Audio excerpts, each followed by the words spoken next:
Hey guys, and welcome back.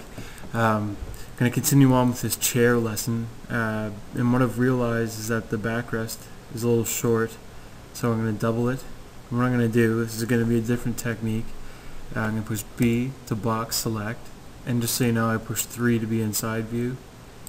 I'm going to box select this whole part, and I'm going to hold in Shift and push D to duplicate, and then push the Z key so we go up. And we'll have a duplicate on top. If you pan around, you can see that it's not attached, so what we need to do is come down to this magnet, click it, change the vertices selection mode, and then push G to grab mode, Z, and hold in Control to pick the vertices, and that'll put it exactly into place. Push A to unselect, 3 to go back to side view, B, and then only select these vertices where the two parts joined. And then what we're going to do is remove the doubles. So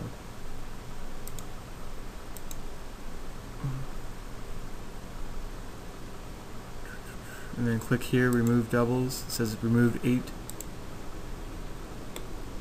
So that made it all one.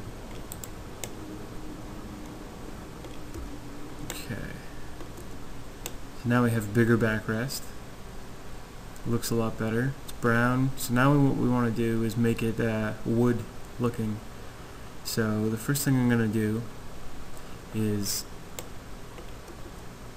I'm going to go to the shading and color panel here, and I'm going to go to this thing that looks like a cheetah and click on that.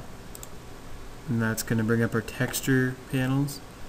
What you want to do from here is this drop down bar, and you want to pick wood, and then you're going to see the preview over here of the wood. It doesn't really look much like wood, so we're going to change it to ring noise, soft noise, we'll leave it on, and then change the noise size to 0.35. You can click the little arrow to the right and it'll automatically go there. And it still doesn't look like wood, but it's closer. Okay, so now what we want to do is go back. Actually, no, go back to textures and click this colors and click color band. This seems a little bit difficult, but it's really not that bad. This is just a preview of all the colors that are in the different parts of the texture, the different rings. As you can see, there's black and green by default, so some of the rings are green, some of them are black.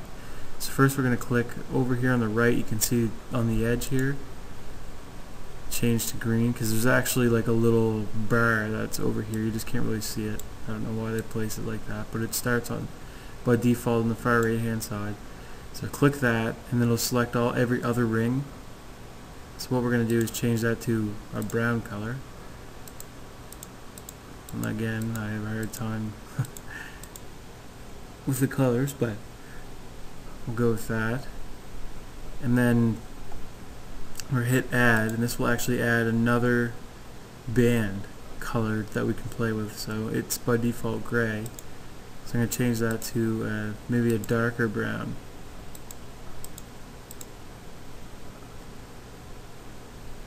And then I'll add one more.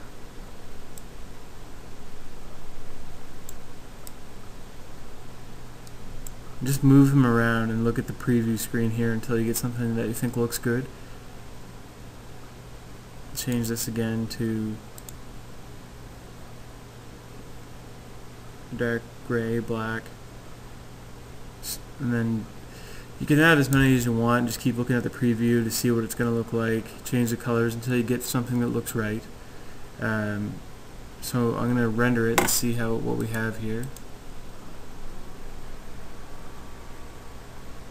Okay, here's what we have for a render. I mean, it doesn't look very good yet, but we'll get it there. There's a few settings we got to change. So right now, first I'm going to make it so the camera, you can see the camera zoomed way in. It's really hard to see anything. So tab, back into object mode, and then 7, top view, G, grab. I'm just going to move the camera back to about there. G, up. A little better. Just quickly position the camera so we get the whole chair in the view. I'm going to render it one more time real quick. So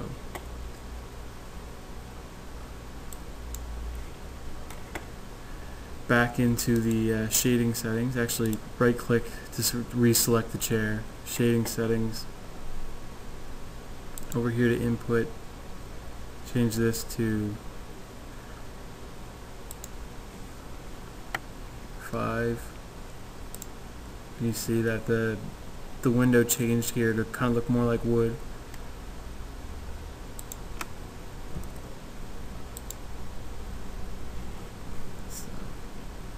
And then all this is doing is just changing the focus of each direction that the grain is going in, how strongly you want it to go in that direction, and that's under the map input tab, which is under the shading settings. So I'm going to render this. It looks pretty wood-like. So one thing I'm going to do now, just to get a better render, is I'm going to change the lighting settings. So X off the render, and then tab into object mode, and just pan around here, and I'm going to right click on the light. The light's kind of hiding behind there. There we go. Come down here and I'm going to pick this thing that looks like an earth. Click that,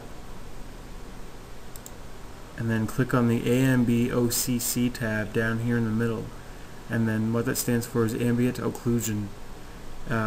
It's just realistic lighting for short. I'm not going to get into detail on it, but click that button. That's all you got to do. Render current frame. It'll take a lot longer to render now because it does the lighting for you, kind of to simulate real lighting instead of the direct lighting like we were using. Now it's starting to look more like wood, but it still looks kind of funny looking. So there's a few more settings we're going to try to get this right. So what I want to do, I'm going to right click on the chair, so go back into our mesh, tab back into edit mode, and I'm going to pick face select mode, 1 to look at the front, 5 to square it on. For some reason it goes on an angle, then you push 5 and it straightens it out. And B, I'm going to select all the faces in the front, and that should be just the front. Just unselect these, hold in shift and then right click on them just to unselect them if you get ones that aren't just front view. You don't want any of the top view faces. Push 7, unselect the top view faces, because the wood grain looked pretty good for the most on the top view. Just back into the front view, and we're going to go here back to this icon. This is like your edit settings, your edit panel.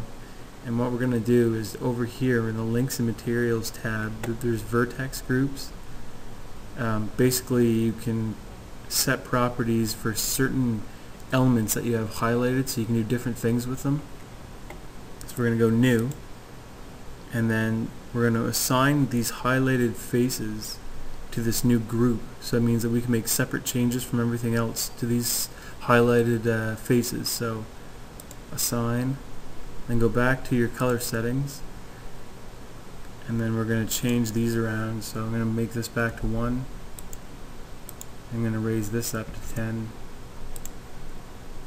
Let's see how that looks.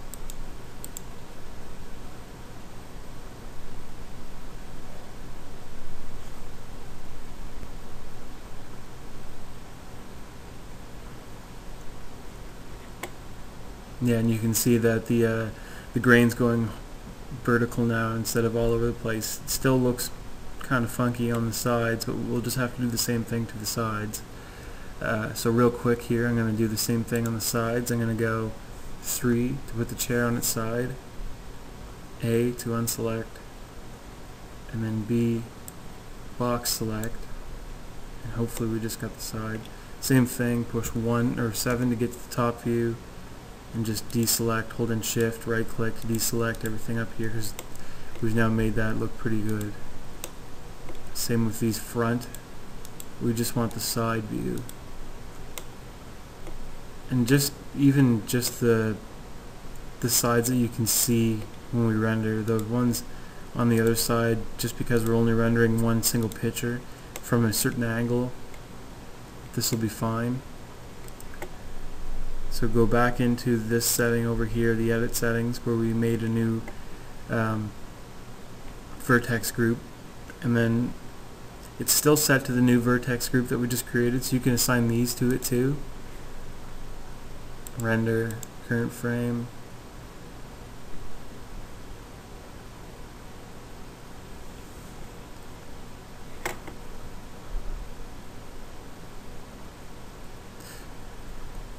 I mean, it still doesn't look that great. So what we can do is, they may actually need to be assigned to their own group, so we can manipulate them a little bit more. So what I'm going to do is X off, make a new vertex group. They're still selected, so you can assign them to it.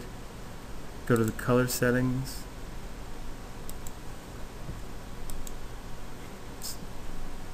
I just changed the X direction, one of the directions, to 1. You pretty much just have trial and error with these, and then just render them and check.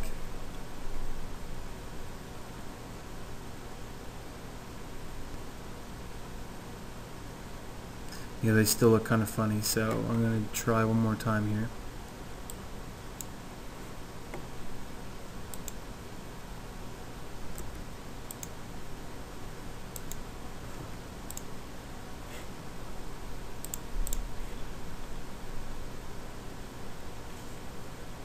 That looks pretty good, I think.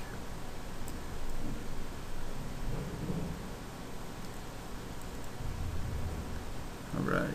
So another thing you can do if you want it to look good really quick is just to kind of make it look like it's in a room, so to speak. So in order to do that, what I'm going to do is hit 7, top view, tab, object mode, space, add mesh plane.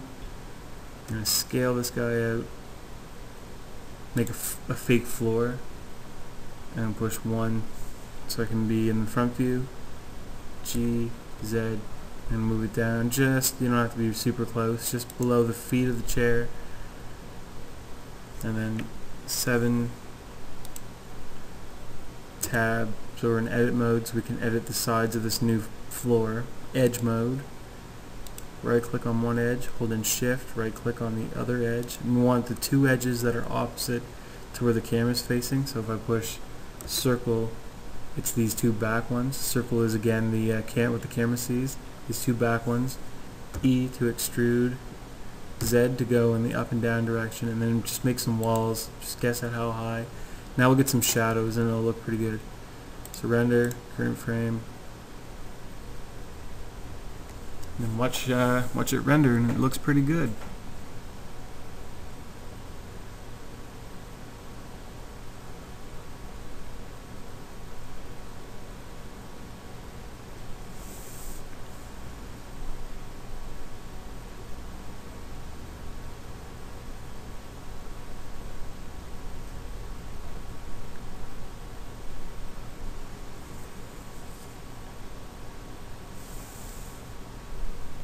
I mean, you can still tweak the grains and go to those the X, Y, and Z directions under the shadings panels, and get those looking better. And you can pick better colors in the color band under the texture tab and get the wood looking real. But in general, you know, that looks pretty good for a quick lesson, and that's it.